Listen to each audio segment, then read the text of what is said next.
Buscetta lo ha definito una delle figure più inquietanti di Cosa Nostra.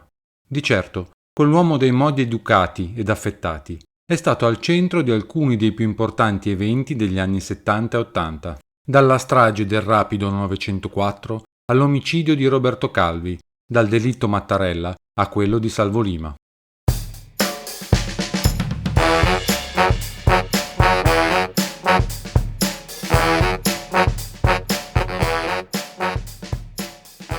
Calò nasce a Palermo nel 1930, figlio di un macellaio di via Colonna Rotta, a Porta Nuova, una famiglia mafiosa da generazioni. Il padre Leonardo viene ucciso da Ciccio Scaletta nel 1954 e Giuseppe Calò ha il suo battesimo del fuoco a soli 24 anni. Insegue e spara alla carrozza dello Scaletta, ma la manca. L'uomo viene comunque ucciso 2 giorni dopo, con 14 colpi di pistola. Le indagini su quell'omicidio portano all'arresto di Salvatore Filippone, figlio del vecchio capomafia Gaetano Filippone, e di Gerlando Alberti, che vengono poi assolti. È in quello stesso anno che viene affiliato nella cosca mafiosa di Porta Nuova dal suo associato Tommaso Buscetta. Una graduale ascesa verso i vertici della mafia lo aveva portato in poco tempo da commesso presso un negozio di stoffe nella centrale via Macheda a Palermo a diventare proprietario di un bar. Il 22 aprile 1963 viene arrestato a Palermo, bloccato a bordo di un'auto in compagnia di Nicola Greco, fratello del vecchio boss l'ingegnere. Ha 32 anni, ma è già colpito da 2 mandati di cattura per un tentato traffico di droga con gli Stati Uniti. Il 12 aprile 1966 8 mafiosi detenuti nelle carceri dei Cavallacci di Termine Imerese fanno istanza per essere giudicati nei tribunali del centro-nord, perché a loro dire a Palermo i giudici popolari sono sotto lo shock della mafia. Tra gli 8 mafiosi istanti Giuseppe Panno, vice di La Barbera, e Giuseppe Calò. Dopo 5 anni trascorsi in carcere, il 23 dicembre 68 la Corte d'Assise di Catanzaro emette la sentenza nel processone della mafia, vero primo maxi processo mafioso che risulterà in gran parte aggiustato. Il verdetto non assegna nessuna condanna all'ergastolo, ma pene più lievi. Ad Angelo La Barbera 22 anni e 6 mesi, a Pietro Torretta 27 anni, a Tommaso Buscetta 14 anni, 6 anni a Giuseppe Calò. Vengono invece assolti, tra gli altri, Gerlando Alberti, Gaetano Badalamenti, Luciano Leggio e Antonino Matranga. 5 anni di prigione insieme a Liggio e Badalamenti, sospettato per 5 omicidi di mafia, gli danno il carisma necessario per essere eletto nel 69 a capocosca della famiglia di Portanuova, entrando poi nel 70 nella supercommissione delle cosche. È il 5 maggio 1971 quando viene ucciso nella sua zona, quella di Portanuova, il procuratore Pietro Scaglione. Un attentato voluto dai corleonesi di Liggio e Riina per fermare le indagini dello stesso Scaglione sull'omicidio Mattei. L'assassinio suggella l'inizio di quel rapporto sotterraneo coi corleonesi che sfocerà anni dopo in una totale sudditanza. 17 agosto 1972. Dopo 3 giorni dal sequestro di Luciano Cassina, figlio dell'importante costruttore siciliano, vengono operati 3 fermi: l'agricoltore Leonardo Vitale, di 31 anni, il macellaio Francesco Scrima, di 30 anni, e il commerciante Giuseppe Calò, di 41, tutti palermitani. I 3 vengono rinchiusi in cella di isolamento, ma si dichiarano estranei al rapimento. Leonardo Vitale è il proprietario della Lancia Fulvia, notata in via Ammiraglio Gravina, al momento del sequestro. Calò e Scrima avrebbero avuto invece solo il compito di copertura del commando che ha rapito materialmente Luciano Cassina. Nei loro racconti i 3 si contraddicono e finiscono per essere definitivamente arrestati. Calò è nipote del boss Gaetano Filippone e, secondo alcune indiscrezioni, avrebbe concesso una sua villa nella zona di Villa Grazia, a pochi metri da una tenuta del Cassina. I lavori di tale edificio, in cui la polizia effettua ben 3 sopralluoghi, iniziarono 3 mesi prima del rapimento. Calò, aiutato dal Vitale, per 3 mesi, con la scusa di costruire la casa, avrebbe studiato, nei minimi particolari, gli spostamenti di tutta la famiglia Cassina, per organizzare ed eseguire il sequestro. Francesco Scrima, cugino del Calò, avrebbe partecipato ai pedinamenti recandosi nella villa quotidianamente. Lo scrima dice di essersi recato dal cugino solo per dargli consigli sul commercio di bovini, a cui il Calò si era dedicato al termine del processo di Catanzaro.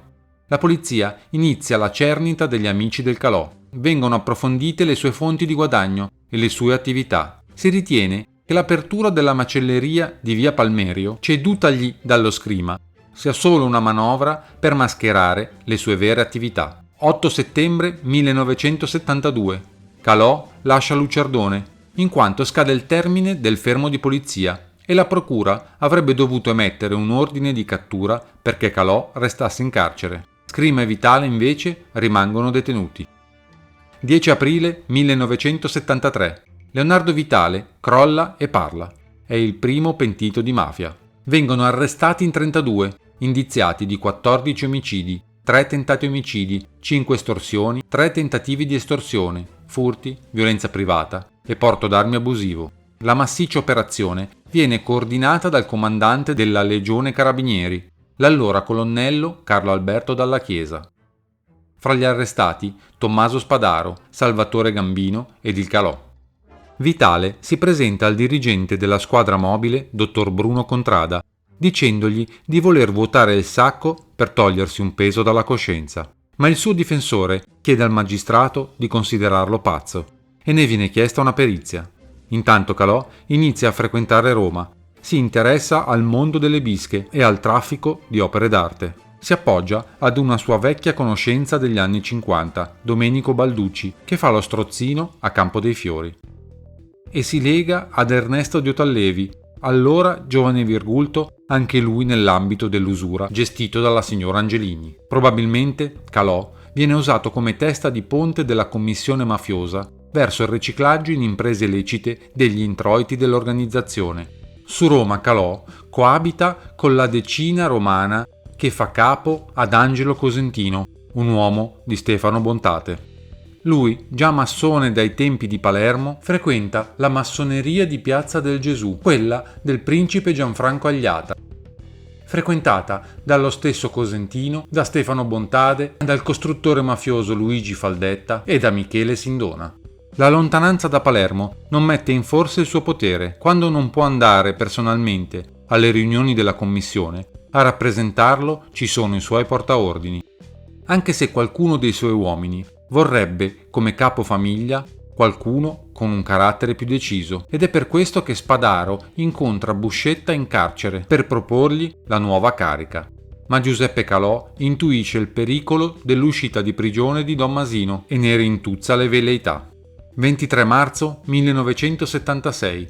A Palermo viene rinviato a giudizio il sacerdote Agostino Coppola, 34 anni, insieme a Francesco Scrima. I presunti mafiosi Vitale e Calò vengono invece prosciolti.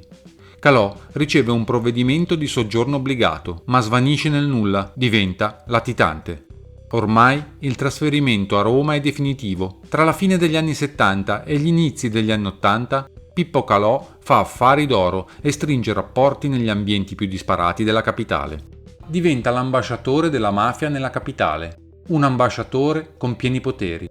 Stabilisce il legame mafia-nuova famiglia con Zaza e Bardellino. Stringe un gran giro di conoscenze e di affari. Per il tramite del costruttore Carboni, il collegamento con la loggia P2 di Licio Gelli diventa automatico.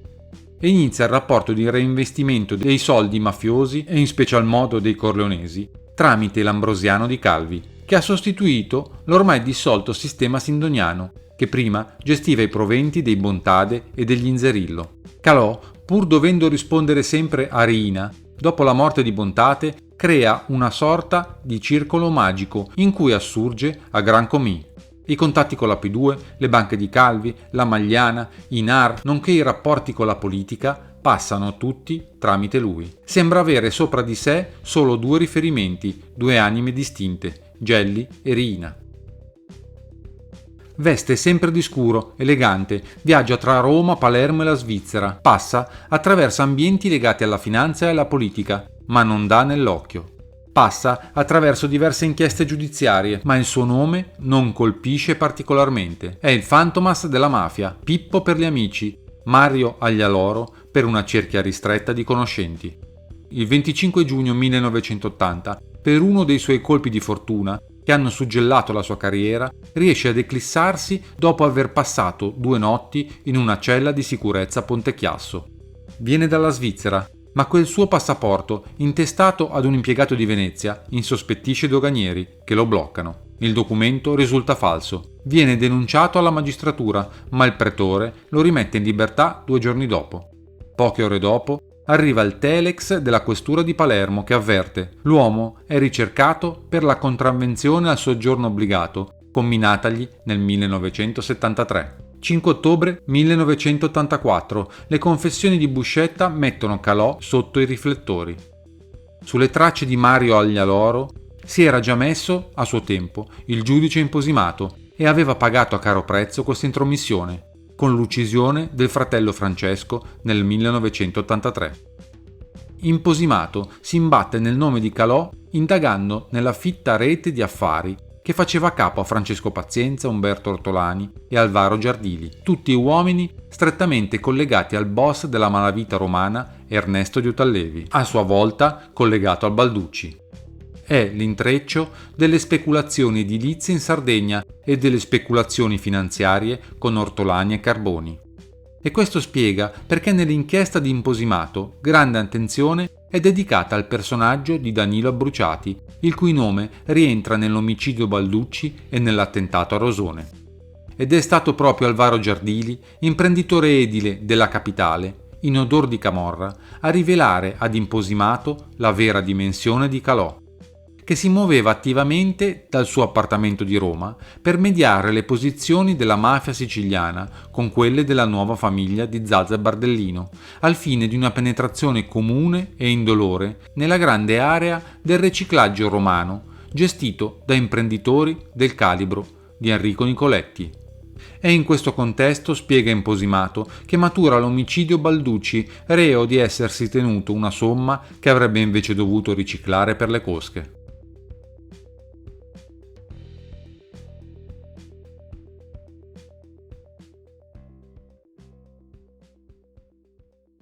Io mi sono trasferito a Roma all'inizio del 1974. Il motivo perché nel 1973 mi spiccarono un mandato di cattura e con allora c'era un non che era collaboratore, era purtroppo un malato, un certo Vitale, Leonardo Vitale, che accusò parecchia gente e compreso pure me. Io stiedi a Palermo in attesa che mi prosciogliessero perché mi sentivo sicuro di essere innocente, ma visto che mi avevano rinviato a giudizio, dopo 6 mesi me ne andai a Roma. E da lì sono stato a Roma, ho abitato a Roma fino al 1985, fino a quando mi hanno arrestato. Senta, lei ha detto che Leonardo Vitale era malato. Sì. Era malato di cosa e come le risulta? E come gli risulta? E purtroppo, guardi, questo Vitale era, non dico parente, ma lo zio, era uno zio acquisito. Lo zio sarebbe il fratello della madre. Era uno zio mio acquisito. Aveva sposato una zia mia e a questo Vitale lo conoscevo fin da bambino. E malato sì, perché al punto che l'hanno ricoverato, quello che ha passato la madre, io so tutto di questo ragazzo, quello che cosa faceva, insomma, qualcuno dice che invece l'hanno fatto diventare malato, ma non credo. E quello che diceva era in contrasto a quello che era successo, per quelle cose che lui imputava, non c'era connessione, cioè per questi motivi, non perché... non so se mi spiego, non è perché... Allora, cioè era pazzo e faceva questi discorsi un po' sballati. Voglio solo chiederle questo, le cose che ha detto Vitale erano vere o no? Per quello che mi risulta a me erano false. Allora, le risulta che Leonardo Vitale è morto ammazzato dopo che è uscito dall'ospedale psichiatrico dove fu ricoverato? Me l'hanno pure imputato, mi hanno pure condannato per questo. Allora, Leonardo Vitale era... Io in carcere, sì. Lei sa se Leonardo Vitale fosse l'uomo d'onore della famiglia di Portanuova?